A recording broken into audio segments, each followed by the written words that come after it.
সুপ্রিয় দর্শক শ্রোতা, দেশ এবং প্রবাস থেকে যারা এই ভিডিওটি দেখছেন সবাইকে জানাই আন্তরিক শুভেচ্ছা ও অভিনন্দন।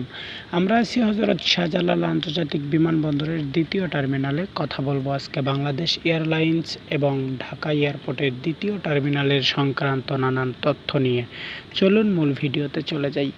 আপনারা দেখতে পাচ্ছেন বাংলাদেশ এয়ারলাইন্সের দ্বিতীয় বৃহত্তম একটি এয়ারলাইন্স। এটি 787 মডেলের একটি যাত্রীবাহী বিমান। বিমানটি কুয়েত থেকে সরাসরি বাংলাদেশে ঢাকা এয়ারপোর্টে ল্যান্ড করেছে। বিমানটি যাত্রীবাহী বিমান, আকারে বিশাল বড়। তবে এটির থেকে বড় একটি বিমান বাংলাদেশ এয়ারলাইন্সের বহরে আছে, সেটি 888। খুব শীঘ্রই বাংলাদেশ এয়ারলাইন্সের বহরে যুক্ত হতে যাচ্ছে আরও বিশাল কিছু বিমান এবং এয়ারবাস। সেগুলো ফ্রান্সের সাথে চুক্তিবদ্ধ হয়েছে বাংলাদেশ এয়ারলাইন্সের কর্তৃপক্ষ এবং শেখ হাসিনার সাথে। আপনারা দেখতে পাচ্ছেন বাংলাদেশ এয়ারলাইন্সের এই বিমানটি কিন্তু টার্মিনালে প্রবেশ করেছে। এটি এখন যাত্রী নামানোর জন্য বোর্ডিং ব্রিজে ইনস্টল করা হবে। আমরা এই মুহূর্তে আছি হযরত শাহজালাল আন্তর্জাতিক বিমানবন্দরের মূল ফলকে।